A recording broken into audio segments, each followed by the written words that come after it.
YouTube, what's good? Okay, right now, man, I came to give y'all a quick video of my settlement. Man, I'm a little disappointed because I gotta figure out what extra they took out. I was supposed to make $3,000 this week, but I came up short. Made $27.90. Last week I made $17.99. This week I made $27.90. Just so you don't think it's capped. Hold on. With night transportation, with the mega carrier, man, I'm trying to do the best I can, man. Of course, you gotta work your butt off. I did like 3,600 miles to get that. I gotta figure out what they took out for it to not be 3,000. It was supposed to be over 3,000, but I don't know. They may have charged me mistaken charge me for a lumper fee or whatever. But we're gonna figure it out tomorrow and call them. But like I say, $27.90. Hold on.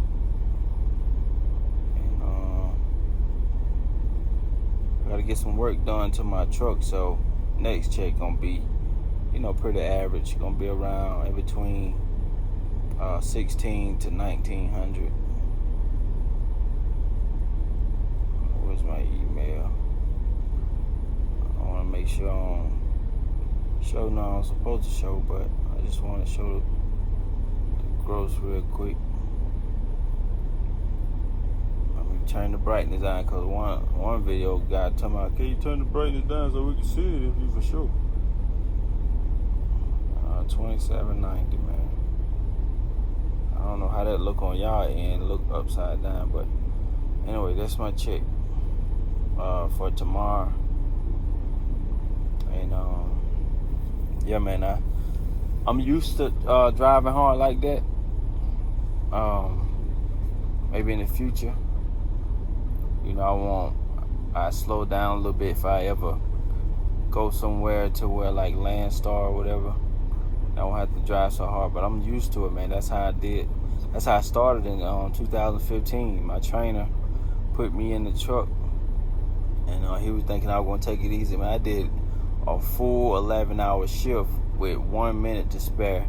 Had to swing it into a Walmart, and he was surprised. He told his wife, he made me start early in the morning, late at night. He made me start late at night to test me out. I drove that truck like a Honda, and I just been running hard ever since, man. Cause I came from sleeping in the car in the cold, and struggling, having $20 discretion, $20 to $50 discretion for 2 weeks. So I came in the game hungry, man. I came in. That's why I run so hard and work so hard. Cause I came in hungry. Like, my background story is way different. I came off straight struggling, bro. Like I say, sleeping in the car when it's cold out there, turning the heat all the way up so I can heat the car. Like, my friends know about this, family know about this story, but to my super cold out there, I go to a safe apartment complex. At the time, I didn't have a weapon to protect myself, so I went to an area where I knew it was safe. And I parked there. It was cold, man. I took my arms and my shirt, and I turned the heater all the way up. I didn't have any money, so, man, I have no money, so I had to, be careful with the gas, so I couldn't run my car at night. So I turned the heater all the way up till I got super hot, and then I would turn the car off and try to fall asleep real fast, before it started freezing again. And it eventually, in the middle of the night, it got so cold to where it woke me up. But I just repeat the same thing: turn the car on, turn the heater up all the way, and then fall asleep again. And then hopefully after that time, it's morning time. I'm waking up, get up, brush my teeth, stuff like that, get ready for work. I would take a shower at my grandma's house and leave. And I just rock like that, man. But that's why I go so hard. And then when I first came in the game, man, I was running illegally. It was like they was trying to tell me about I didn't know anything about nothing about trucking. Period. They was trying to explain that you can't go over your hours with the e-logs, and I didn't want to hear that. I was like, man, I just come from, I'm struggling. I ain't trying to hear that. I was hard-headed when I first came, man. I didn't want to hear nothing. I didn't want to abide by no rules. I'm like, man, you understand, bro. I was at the plasma center pumping my arm, dog, for $20 a day. You know what I'm saying? Like, I ain't trying to hear nothing about no e-log or no clock, bro. I had to sleep in the car, bro. I had to scratch $20 for 2 weeks. You trying to tell me about a clock? I ain't trying to hear that. I gotta get some money. So, man, I was driving for a dude. They called me, like, I ain't gonna say what company, but they called me, dog. They said, you been driving for almost 2 days straight. Pull over. I said, oh, okay, I'm gonna pull over right now. And they had to call me again. They said, hey, they want you to pull over right now. So eventually I pulled over, man. It was about it was morning time. They called me. Man, the dude, you know, he was just saying what I was doing was unsafe. And you know, if I do that again, he might have to. If I do that again, he gonna have to let me go because it's unsafe. I'm putting, you know, people at risk and myself. You know, he respected me as a person and as a driver, so they let me stay. And yeah, my 2015, man, I ain't followed no rules. I'm like, but it's time to go home. It's time to go home, cuz I ain't trying to hit none of that. Like, I'd drive this mug home if I had to, but, you know, I wasn't completely hard-headed, but I was hard-headed a little bit. But, man, yeah. So, my work ethic always been dope. Like, even when I graduated high school, and my first job, my only job was a janitor. I was a janitor about 5 years. I didn't know what I wanted to do. I wanted to do music. But until then, I was figuring it out, man. I was a janitor about 5 years. That was really one of the best jobs I ever had, because my mentor who passed away, he used to let me lock up the building at 5. Everybody go home at 5. This don't have nothing to do with trucking, but shut up and listen. But anyway, he used to let me lock up the building at 5. Everybody go home. I'm in there chilling, watching TV. So what I do is, all I had to do is take care of the floors. I sweep the hall floors and then the bathroom floors, and then I mop them. That'd take me about an hour to do that.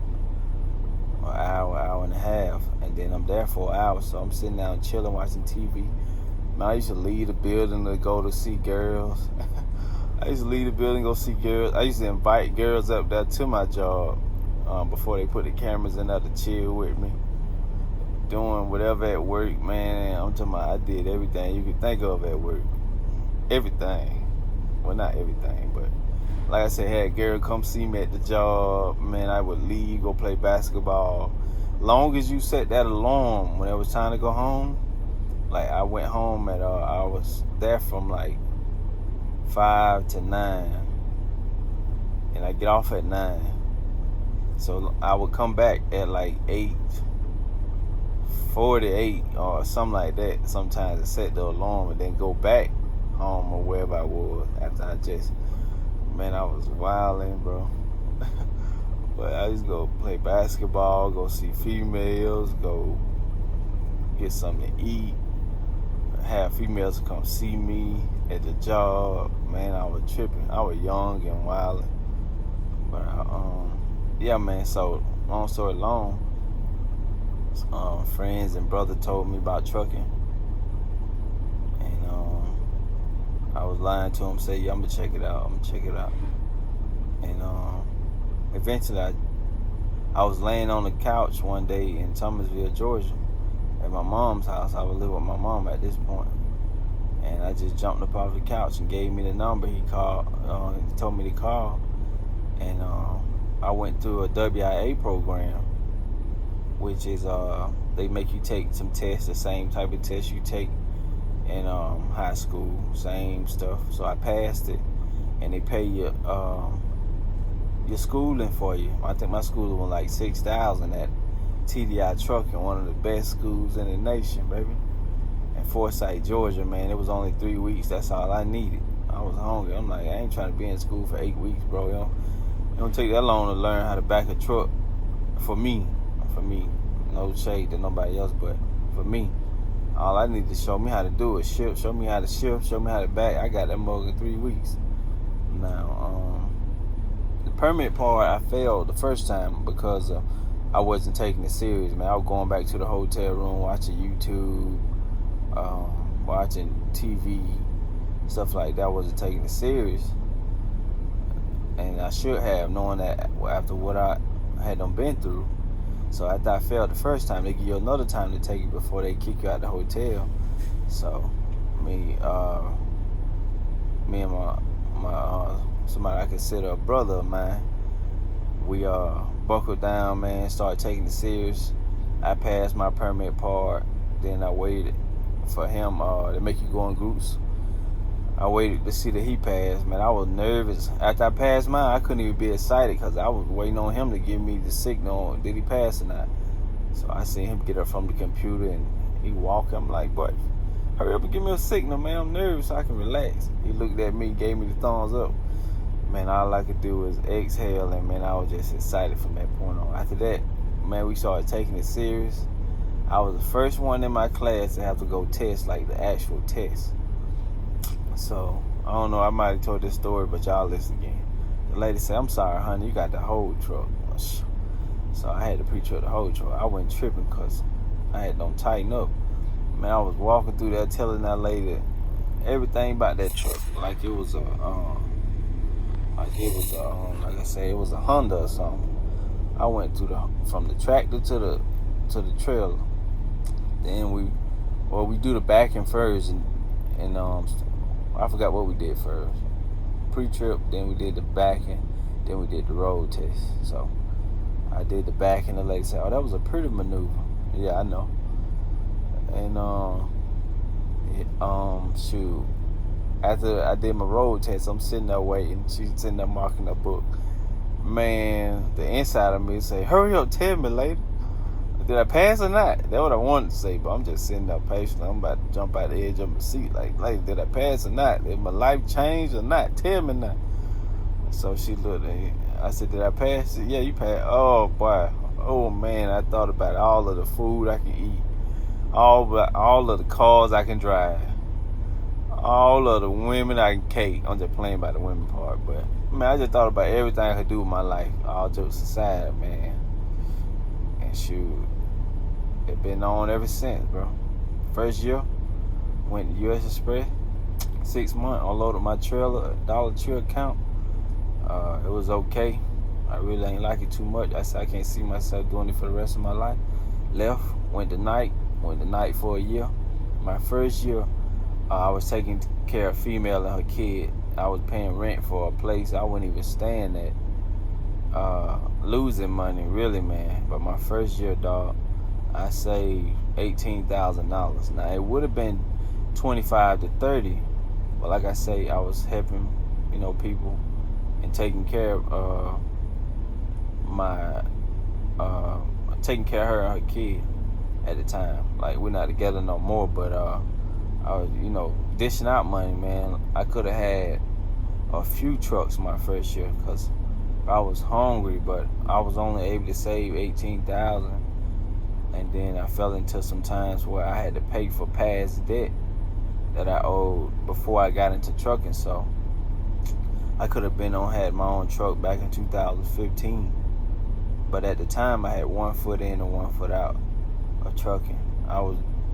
I enjoyed it, but my mind was on like something else, honestly. So I didn't care about no leasing. I didn't care about no arm and op. I didn't want to talk to truck drivers about no DD15, DD13. I don't want to talk about nothing. I just want to make some money and get out. That was what my thinking, my mindset was. But it's still like that, man. My plans is in 2 years to have 6 figures saved, dog. I don't have no kids, like I say, no girlfriend right now. I only spend $50 to $75 a week. Everything else I pocket. You know, I know how to manage my money. So in 2 years, I plan to have 6 figures saved. Use that to invest in something else that's gonna get me out of the truck. Or I may stay driving trucks and just invest in like production company or whatever to make me money outside of trucking. And cause that's when it get good, when you pay this truck off. When you pay your truck off or own a truck, that's when it get good. So I don't want to leave when it just get good. I want to run the money up some more. But I'll probably be home a little more. That way I can enjoy life a little bit and have some type of social life. But I'm gonna still be running it up in the truck, but have a second stream of income, paying for my toys like car and motorcycle and stuff like that. I want to have a second stream of income before I start just purchasing stuff, because if you create a lifestyle for yourself, man, you got to maintain it. And if that money drop, then you screwed. So yeah, man, I was all over the place. But at first I had 1 foot in, 1 foot out. Now I'm all in, man. It's run it up, get 6 figures, and then pocket that, set that to the side, invest. Make sure my credit, keep building on my credit. Right now my credit is building, like I say. It just went up 7 more points. And one more quick thing with your credit, man, a little tip is, you get your credit card and you buy something and you pay it back before your statement come out. You pay it back before the cutoff time. You buy, pay it back, buy, pay it back. And you just keep running it like that, man. And don't fall behind. Keep making payments. You only spend what you can pay back. Don't go over your limit, because that's how you're going to end up sleeping on Skid Row. Good night.